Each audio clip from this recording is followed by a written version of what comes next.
So, being right after July 4th, this week we had the Great American Bash edition of NXT. And it started off with the tag team champions MSK facing off against Tommaso Ciampa and Timothy Thatcher. MSK would retain their titles, and I thought Ciampa and Thatcher would win since it seemed like they were a pretty formidable team. Thatcher hadn't held the NXT championship yet, and it had been a while since Ciampa held the NXT championship, but MSK would retain with a roll-up, which seemed like a pretty anticlimactic way to end a title match, but whatever. Then Samoa Joe was named the special guest referee for the NXT title match between Cross and Gargano next week. And that's interesting to me because I always like special guest referee matches, especially when it seems like it's a neutral third party, which it seems like Samoa Joe is, because he's not necessarily opposing Cross, but he's not exactly helping him either, because Joe got Gargano out of the way before he was run over by Cross's car last week. So we'll see what he does in the title match next week. And I also really like his role so far in NXT, like how he acts as a sort of enforcer for the GM William Regal. Honestly, I'm really liking what Samoa Joe is doing so far, but I'm hoping it also leads to his in-ring return, because after seeing Finn Balor return and how he was treated, honestly, I kind of want the same thing for Joe. Then the $1 million champion LA Knight faced off against Cameron Grimes. LA Knight retained his championship, and per the stipulations of the match, Grimes must now be LA Knight's butler, and of course, this is kind of like a new age homage to the Ted DiBiase-Virgil pairing back in the day.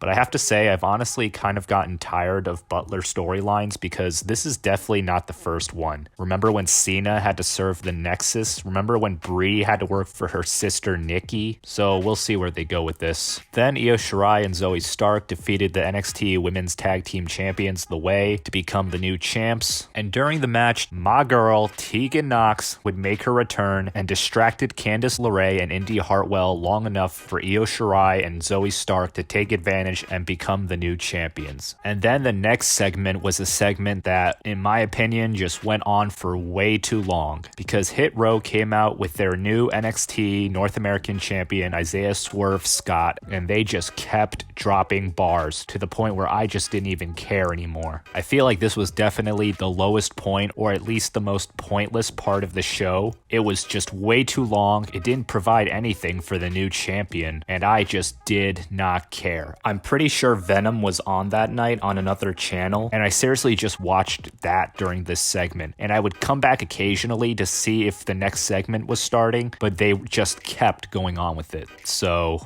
next we had Adam Cole facing off in a one-on-one match against Kyle O'Reilly yet again. And I feel like this is going to turn into the new Sami Zayn Kevin Owens feud, where it's the best friends turned bitter enemies that will always find a way back to each other. But obviously in their second meeting, this time Cole had to win, which he did, so I imagine they're going to set up a rubber match somewhere down the line. I honestly wished I could care about this match, but I knew who would win before the match even started, and I knew exactly where this was headed because they always do this thing where two rivals trade victories until one of them gets the upper hand in a final meeting on the big stage. So that was basically the Great American Bash. Overall, a pretty short show with only a few segments, and honestly not a whole lot to say.